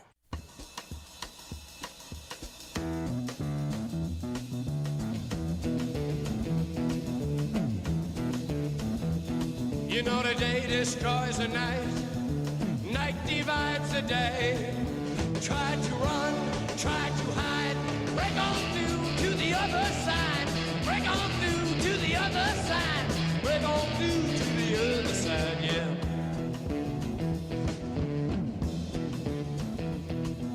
We chased our pleasures here, dug our treasures. Nice jazzy drum beat to open up the song. That little hi-hatty, clicky sound. Yeah, it's almost like a samba sort of thing, kind of. Yeah. Yeah. It's got a little Latin vibe to it. It is. It's technically a bossa nova, but yeah, it's awesome. Yeah, it's a great. And it could have just, honestly, the song would have worked with just ho-hum kind of rock beat one. But the fact that it switches from the kind of like pull it down kind of clicky drum style to the really Philly based, and then really makes you feel like the lyrical story makes sense. They're breaking through into something from this kind of like pulled back kind of beat into like a bombastic beat. Sure. I really appreciated this song, and I thought I was gonna fucking hate it because I heard the song a million times on rock radio growing up, and I was like, I never need to hear the song again. I was wrong. I did need to hear the song again.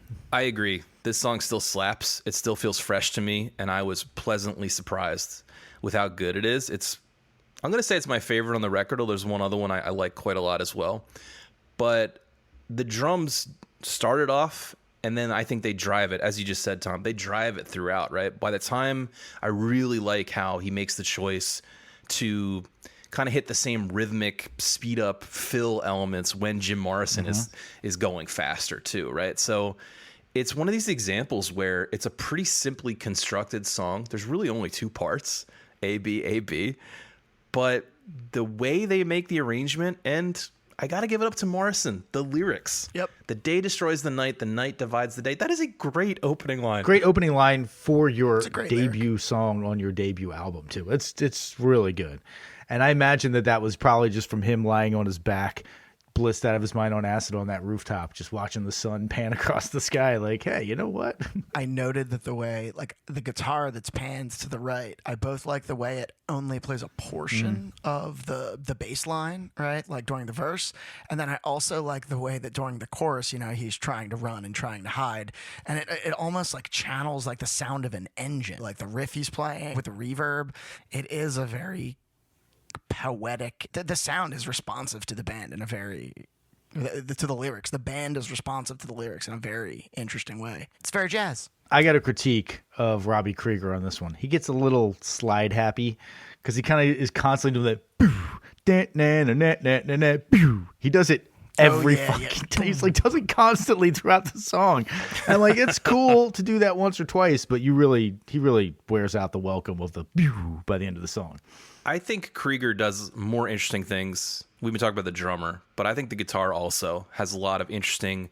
There's some jazz in there. There were a couple moments where it almost sounded like he was trying to be like a horn section on the guitar. He does some really interesting, unexpected things. I agree. He's not a very typical guitar player at all. He lets the organ cover most of the sound and sort of fills in pockets in a very different way. So let me ask you guys this. Growing up, the version that I listened to that I had, I believe it was on the Greatest Hits CD, was definitely the censored version of this song. Yeah. Because he wouldn't say she gets high. He was she get, oh, yeah. Totally. When I hear him say she gets high, Yeah. it almost sounds wrong. Totally. Like I've heard the Yeah. other version so many times. I'm like, what? No, I agree. And there was something about, it's tempting to say the other version sounds better, but just I've heard it so many more times. That little rhythmic hiccup thing is almost more interesting. Yeah, I agree. And the she gets high, it just comes across trite. I understand at the time it was subversive. At the time it was something that was powerful.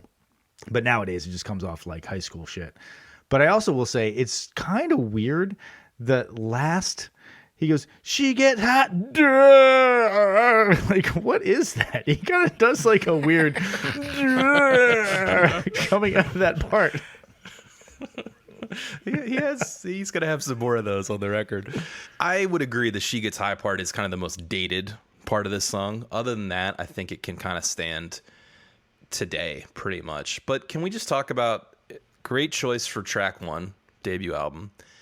But even more so as a mission statement for what the band and the culture is saying right now. Like the sentiment of break on through to the other side feels very cliche and trite in 2024. But I think it's a really nice construction, just even in the title. What they're putting forth, what the hippie movement thought they were doing with drugs was partly about pushing the conscious mind down so consistently such that the subconscious can take over. Like he did have some thoughts about why he took so much acid, and to achieve something new, to achieve some kind of metaphysical experience. Because it doesn't sound fun. Like, it doesn't sound like he was doing it for shits and giggles at some point, you know? Yeah. Okay, let's move it right along to the next song on our list. It is called The Crystal Ship. Before you slip into unconsciousness, I'd like to have another kiss, another flashing chance at bliss, another kiss, another kiss.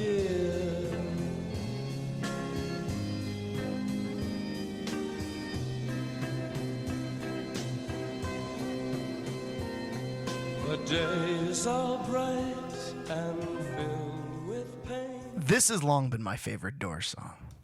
I love this song. I just think it sounds beautiful. I think the croonerness I enjoy. Rob, you made a point about like a Sinatra sort of analog. Yeah. I had never thought about that before, but I definitely see that here. This is, for whatever reason, for me, the Doors song that stuck with me beyond the Doors and beyond, like, even through me feeling like they were unhip and cliche. I will say this definitely has that delivery man vibe to it.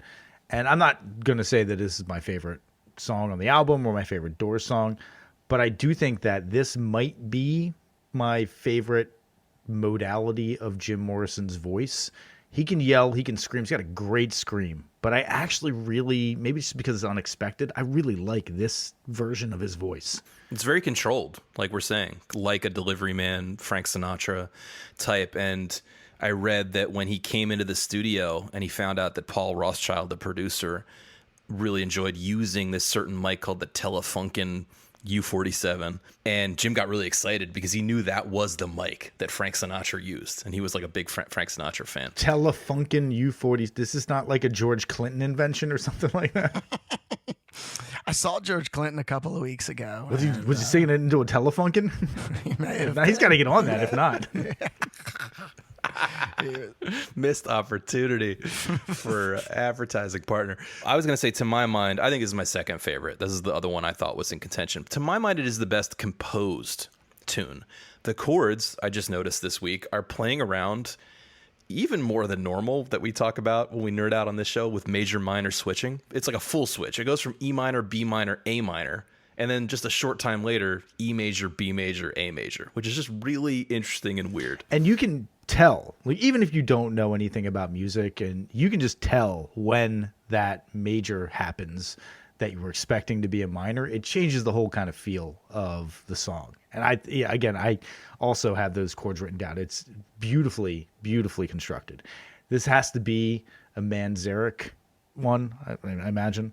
Yeah, I'm not sure, but that sounds right, because that sounds more like something a piano player would do to me, definitely. I would also guess the same. It's just the way that, like, the seventh chords, right, essentially, like, point back to things that are, like, I'm not sure what key this is in, like, glancing at it, like, is this in E? Is this in D? Like, I'm just not exactly sure. And it feels seamless in the context of the song. You know what I mean? You can sense something's happening, but it's not jarring. Yeah, totally. Yeah, and to your earlier point, Tom, I do like this. Reminded me in particular of how good Jim Morrison's voice is, because I think the criticism of this album would be, and this band, would be that they just start soft with Jim's voice and then he goes to screaming. And that's quiet, loud dynamics, right? Unfortunately, quiet, loud dynamics wouldn't be invented till decades later when the Pixies came around. But Well, so you have to do quiet, loud, quiet. That's what makes it crazy. They did quiet, loud song over, that's the innovation. One of the things that this song in particular stuck out to me on this album was that it sounds more mature than I would have expected them to be on their first album. That's a good call. It's just as kind of a mature song. It's understated. It's confident in its construction. You have a guy like Jim Morrison who's out there doing this crazy Jim Morrison thing, and it's selling. People like it, but you're like, no, we're just going to pull it back, and we're going to do a soft kind of ballady song. It's going to have a pensive little piano part at the end. Yeah, it's great. I like the lyrics on this a lot too. I feel like, maybe similar to Break On Through, like I feel like they fit the sound, but again, like, because Jim doesn't lose it at some point and get weird, it just feels like a poem, and it's quite nice, and it just feels and sounds nice. I feel like we have to say it, but he is a good lyricist. He is. He wants to be considered a poet. That was a through line that I read about him. He liked that persona way more than he liked the idea of being a rock star. And I think that's part of where his self-destructive streak came from. He thought of himself as like a Hemingway or some kind of tragic Irish drinking poet guy, Like that's his destiny. That's his destiny, exactly, yeah. Let's move it right along to the next tune. It's called Alabama Song, in parentheses, Whiskey Bar.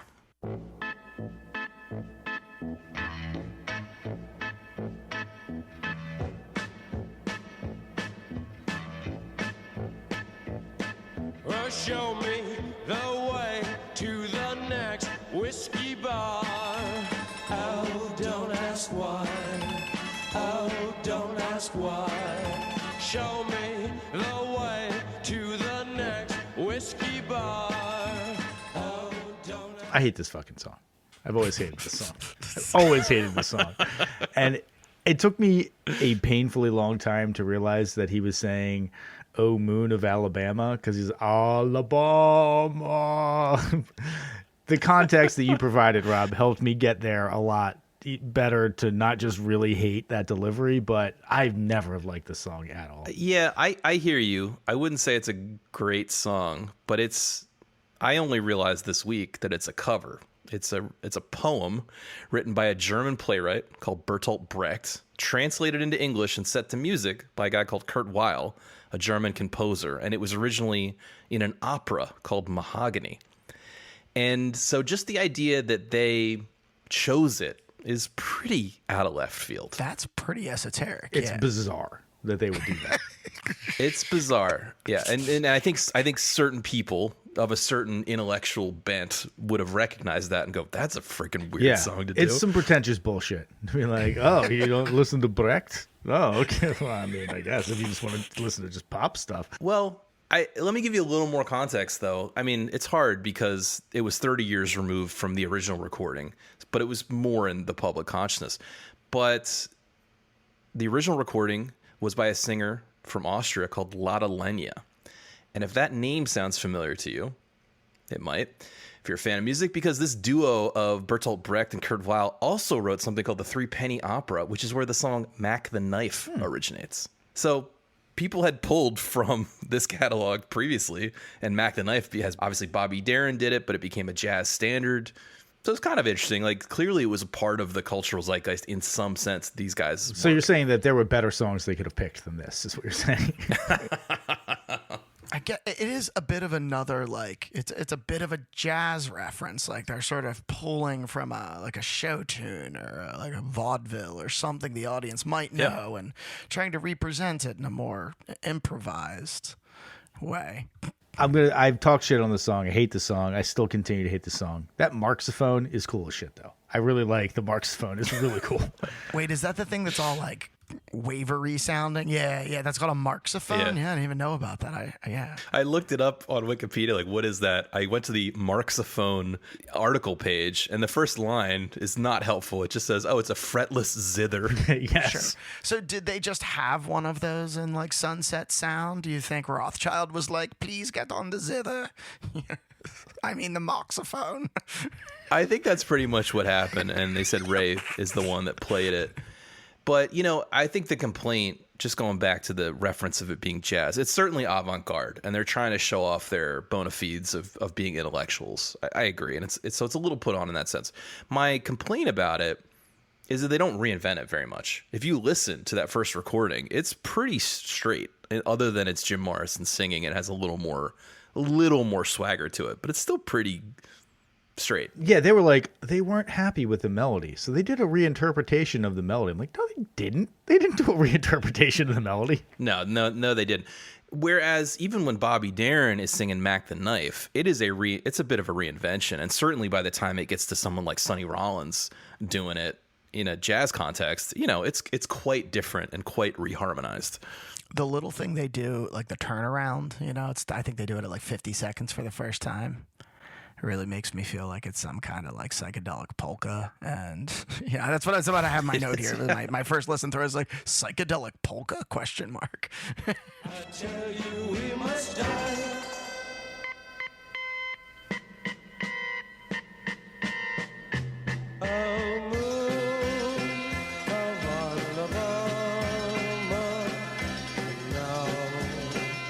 Say goodbye.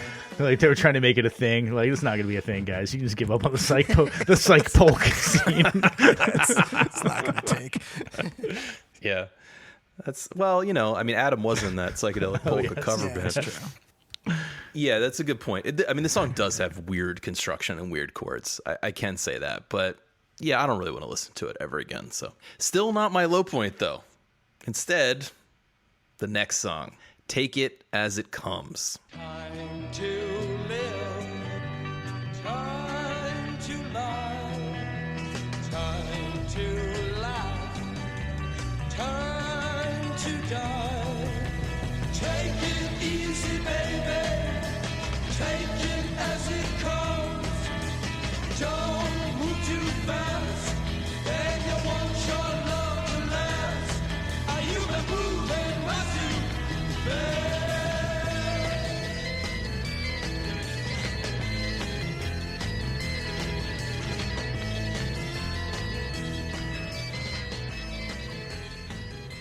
So a bit of explanation, because I think Alabama Song's much stranger and frankly a little harder to listen to than this one. But I listed this as my low point because it has none of the patience of their other compositions, and it feels so 1960s.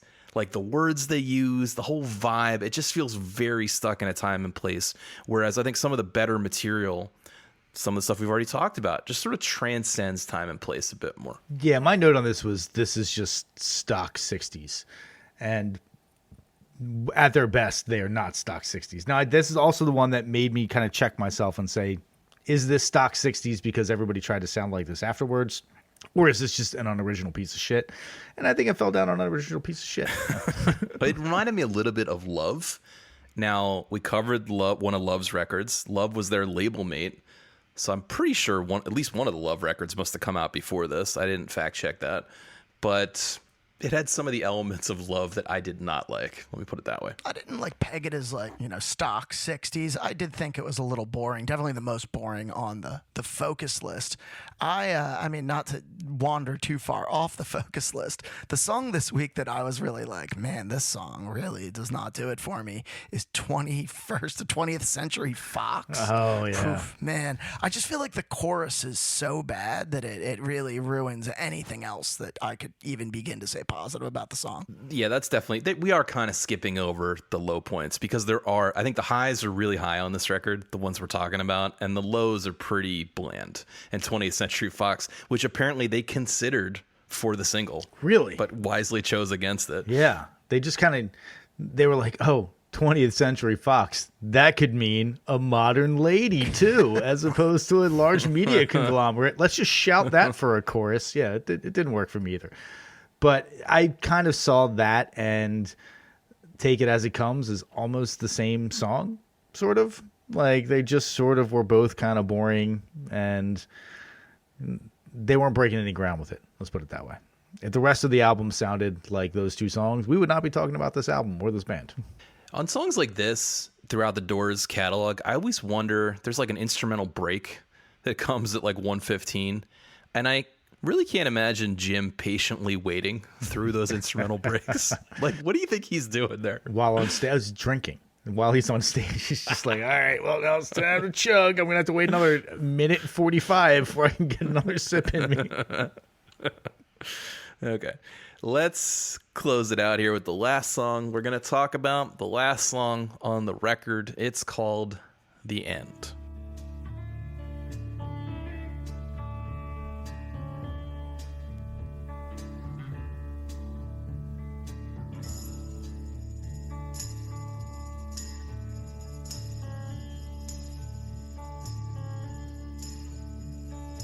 This is the end, beautiful friend.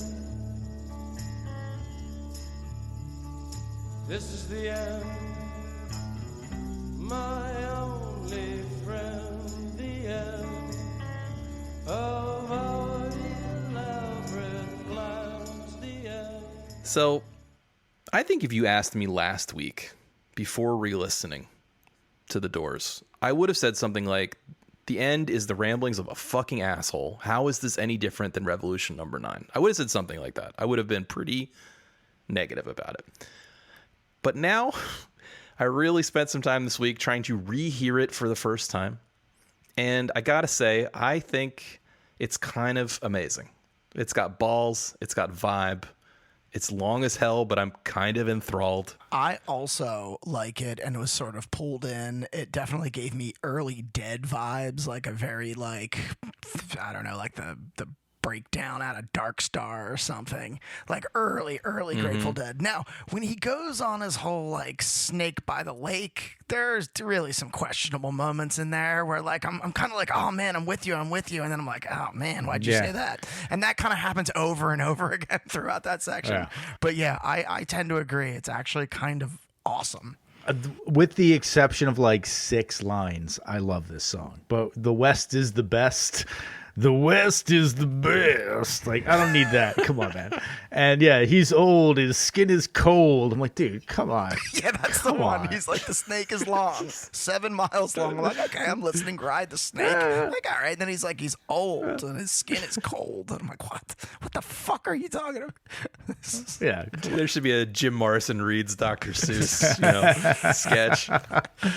Ride the Snake is iconic, though. You have to admit that. Ride the Snake is iconic. And dude, the killer awoke before dawn. He put his boots on. He chose a face from the ancient gallery and he walked on down the hall. That's a good line. That's a really good line. It's really awesome. Yeah. That is an amazing line. Yeah. That is so evocative. Yeah. I don't even know per se what he means by an ancient face from the gallery, but it just, I think so many things, right? Like the other 3 are very, like, I do those things every day, but I never choose a face, or do I? Right? Like, Or do you, do I? Phil? Right?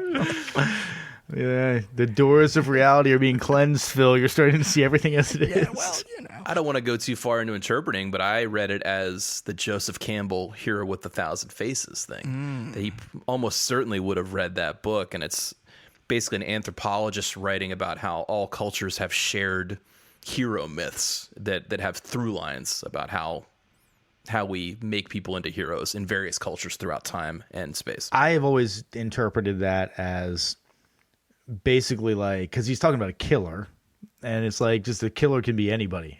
Just choose a face, that could be a killer. There's a killer in everyone. They just, there's not a specific archetype of killer. But there is, in this case, it's the type of killer that wants to kill his family and then bang his mom before he kills her. And that is a pretty specific type of killer. Well, speaking of the edited greatest hits, I was patiently listening and wondering if we were going to get something more explicit here, but it's not there. It's not there. The mother, I want to fuck you all night long, which is, it's not there. Not there. But I was also kind of surprised in this version that he has that whole like, fuck me, fuck me, fuck me chant that he does at the end, which I was like, yes, that is fairly explicit. Okay. All right. I did not expect that. I still kind of love the song. I thought that was maybe a little bit unnecessary, but I got to give it to the band. This could have been very boring. They somehow keep it musically interesting, like the whole time. Totally. It's really well done as a soundscape. They just let him do his thing out front, and they're providing this perfect bed for it. It's kind of impressive. And I think the drums and the guitar are specifically like what makes it happen. It's a great example of where the guitar acts more like a horn. There are times when he plays almost nothing, and playing almost nothing on a guitar is basically like playing nothing, like, yeah, it's being a horn player. You play almost never. But he does, it's like just a lot of single note lines, and they have some kind of like, I don't know, I'm just gonna say Phrygian, I don't know that that's true, but it has some kind of Egyptian vibe to it. Sure, in terms of the scales he's playing. I also think he's trying to sound at times like a sitar, but he definitely doesn't overplay. Yeah, it's extremely patient. And another thing, I was thinking about that and how good the band sounds, how atmospheric it sounds. It's like a 3-chord song, max. Yeah, that is interesting. So that makes it even harder to like wring that much out of it. Now, one of the things I read is that the band, perhaps surprisingly, was really unified of purpose when they came in to do this album. And they clearly stated and agreed upon that they just wanted every song to be like an oral and visual experience. Every song needed to have vibe. Vibe was everything, right? And that was what they were set on, and they absolutely achieved it here. Does anybody know what the blue bus is and why he keeps calling them? Because that was the one thing that I could kind of throw a whole lot of meaning onto a bunch of stuff, but the blue bus is calling us. Ooh, so his dad's in the Navy. Maybe he's been called to war. It's like recruitment. It's the bus you got to get on when you get drafted or something. Yeah, I just made that up, but yeah. I don't know either, but I do have a quote from Manzarek that I left out of my notes, which is where he starts the sentence by saying, "I hate to interpret, but I shall." No. I'll draw an analogy to the blue bus. The ancient Egyptian civilization in their rites and religious rituals had the solar boat, and when you died, you got in the solar boat and went wherever you went. That whole big journey after death is in the solar boat. Well, blue being a kind of heavenly color, blue being associated with mysticism and trips, the bus also being associated with trips. It's all of the trips you could possibly imagine. The blue bus. That is some English graduate. I didn't read this book level bullshit on an exam. Like, I've done that before. I know what that move is. You pick up on one line, you're like, let me just interpret the shit out of this. Just one particular thing. That is bullshit. What was the anecdote about? I believe it was like while they were recording this song, Morrison is like on the floor crying, literally saying, doesn't anybody understand me? And it's like, that might have been the day that he had too much acid and they ended up deciding to scrap those takes. That sounds like something that might happen. But I did read, because we talked about it earlier, right? They did 2 takes of the song, like right in a row. Like they did one, they dimmed the lights, and everyone just knew it was amazing. And the producer was like, let's just do one more just in case. Like, that was great, but let's do it one more. And it ends up being the final take is 2 takes spliced together. That was also the day, like I said, where Morrison felt the studio was so hot that he had to come back in, quench the fire with the fire extinguisher. you sure it was Morrison and it wasn't the ancient Indian spirit that had inhabited his body when he was a youth? Yeah, right. It was fuck shit up. Yeah, he didn't want to take the solar boat, so he had to cool things off. It's a cosmic boat. My bad. It can't be a solar boat. That doesn't make any sense. And also, why would a solar boat be blue? It's also ridiculous. Solar boat is what Ray said. I think it's because the Egyptians worship the sun. That was maybe the premise there. But oh, yeah. And everybody associates the sun with blue, of course. listen, now we're getting a little off track. Now, finally, we've taken a digression.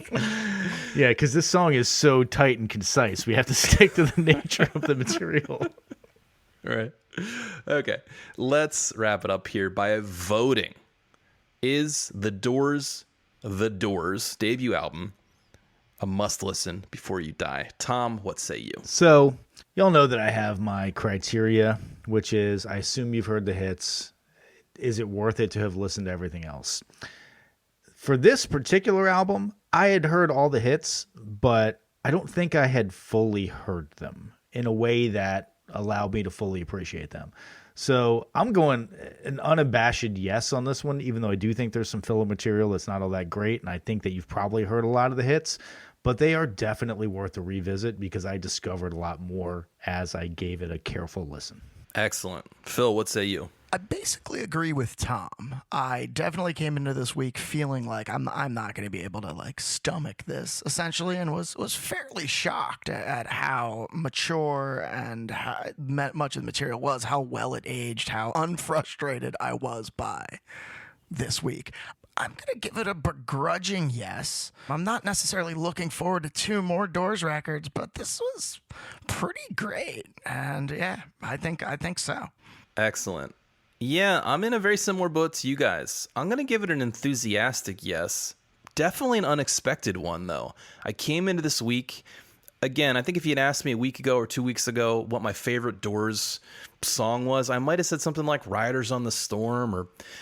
But the reality is I went back and I listened to those other 2 Doors records. They're on this list. Part of me was thinking, oh, maybe they grew into themselves. But when I listened to those, even in passing, I was like, this is way more boring. And LA Woman could almost be a Bob Seger song. I mean, we'll get to it when we get to it. And I love Bob Seger, but I'm just saying this record feels like a distilled and unique thing. And I found it compelling consistently, even though there's some low points. So, yes, listen to it. It's influenced a hell of a lot of what happened after it. And I do think there's a good reason for that. Okay, well, that was exciting. Any remaining living Doors? Congratulations. You're on our list. Excited to move on and listen to something else. We have 2 things to do before we close it out for the evening. The first one is our listener mailbag, which I have right in front of me. I'll read you a couple quick missives that you guys have written in. First up, Rick writes, "Hey guys, enjoy your show. Been listening for a while. I've had many moments of smacking my head in frustration, but then I have to remind myself, this is coming from some band geeks who like Fish." Anywho, Fair point. Yeah. you guys were asking what kind of song Blister in the Sun. He's harkening back to the Violent Femmes episode, which was, I don't know, a decade ago or something. It's like 150 episodes ago. Yeah. You guys are asking what kind of song Blister in the Sun, one of these songs that becomes bigger than the band itself and becomes a part of the culture. Well, David Lowery of Camper Van Beethoven, who's also a University of Georgia professor of music, wrote a great piece on this kind of thing. Okay, now Rob is going to have a sidebar. Thanks for the homework, listeners. No, it was a long article. I only skimmed it today before the taping. But the gist of it was about how having a hit, especially a massive one, like Blister in the Sun, is completely random and pretty much always a huge surprise to the artist. And I did think that was an interesting thing to discuss. And one of the things he talks about in this article is that, for instance, Michael Jackson's Off the Wall had very similar, let's say, inputs to the Michael Jackson album Thriller. It also had great songs. It had tons of money spent on great production. It had a huge similar marketing budget. It had a bankable star. And yet the results were still quite different. So the music business is a surprise consistently. But okay, I want to close out by what Rick said. I like this. He says, the Violent Femmes record is a lightning bolt of attitude and creativity. The musicianship might be lacking, but at least they have several timeless songs on that record. So, well said. I agree. I think we all agree. I fucking love that record. Yeah, I don't remember what I said about that record or if I was even on it, but that's a great record. Definitely some just absolute classic tunes. I was definitely on that because that's where I found out that it was the Replacements that like they were busking Pretenders before a Replacements show. It was the Pretenders. They were, yeah, Chrissy Hind, yeah. The Pretenders.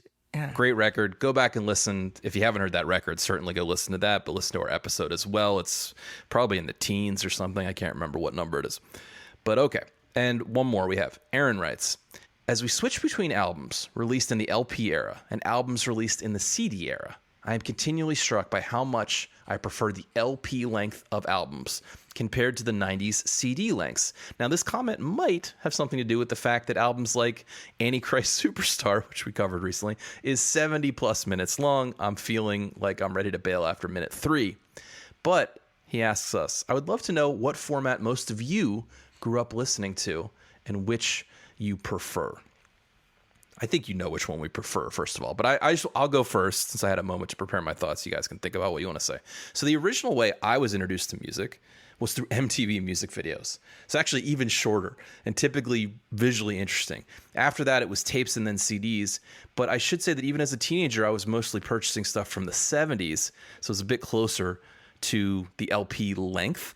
And that said, because this got me curious, I noticed, I went and looked at a couple of seminal 90s albums. They did, some of them anyway, they did self-edit pretty well. Weezer's Blue Album is like 42 minutes. Pearl Jam's 10, Nirvana's Nevermind, they're both like 50 minutes. So maybe it's because those acts were harkening back to the 70s a little bit themselves. I'm not sure. But ultimately, I think anytime, any band from any era can self-edit a little bit.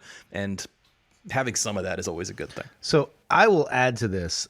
I have found that my favorite way to listen to music now is one side of an LP. Put on an album, listen to one side. And I think that has a lot to do with the fact that I grew up listening almost exclusively to tapes. And so I would listen to one side of a tape. And I'm like, okay, yeah, that was good. I got enough of this artist in the, I guess on a tape, maybe up to 30 minutes of time that it would be on that one side of a tape. But it was very rare that I would ever sit down and listen to an entire album beginning to end.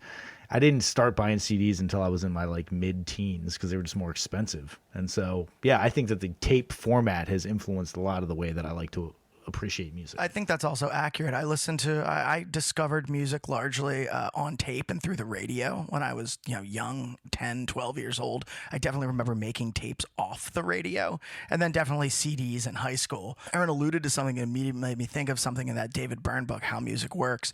Byrne sort of alludes to records and the progression of technology, and he doesn't hit it right on the head, but Byrne sort of alludes to this idea that physical records can only create so much bass. That's why there were these like dance hall edits of certain songs that were made so they could cut the groove deeper into like a thicker vinyl. And Byrne doesn't say it like directly, but he sort of alludes to this idea that a digital format's ability to create super low bass slowly fatigues your ear over 40 or 50 minutes in a way that analog music does not. And he sort of alludes to this subtle thing in the high register and the low register where it's not as clear, but that's like more like real hearing and less like this thing that's been plugged into your brain. And I do think there's something to that it's just like a little easier on the ears. That might be a handy way to excuse our culture for having shorter and shorter attention spans as well. So thank you for that, Phil. Okay, well, if you want to tell us any little thing, get us talking, pull our string to talk about whatever is under the sun, ask us questions, or add commentary to anything we've said in any of the episodes on this podcast, please do that. We'd love to hear from you. Write us at 1001albumcomplaints@gmail.com. And now we're going to learn what our next week's album is. We're going to toss it over to Tom. Thank you, Rob. I'm going to see if I can corral the Albinator here. It has done 476 hits of acid and is just staring in the corner blankly. I'm going to see if I can shove some whiskey down his throat and get a reaction out of it.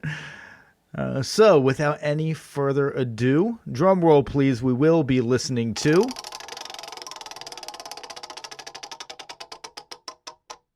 The album is World Click. And the artist is D-Light. Oh, man. With a lot of ease in that D-Light. I'm sure it's another moody, patient piece. Yes. Yeah. Do you think this will be better or worse than Buffalo Stance? More or less iconic. Who was Buffalo Stance? Oh, Nana Cherry. Yeah. Listen, this has got grooves in. This has to have grooves in the heart. It must. right? Yeah, it must. So it's already it better. It does. Anything on Raw Like Sushi. Fair enough. Well, we hope you listen along with us. We'll be listening this week. Definitely a different flavor. And we hope you come back and join us next week to talk about D-Light and the album World Click. For everyone at the show this week, I've been Rob. I've been Tom.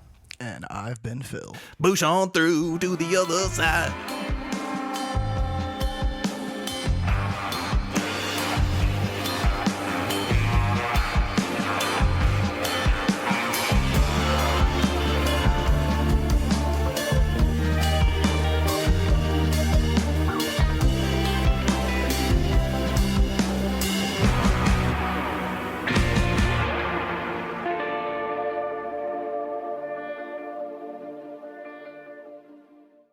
I mean, that's just too much acid, man.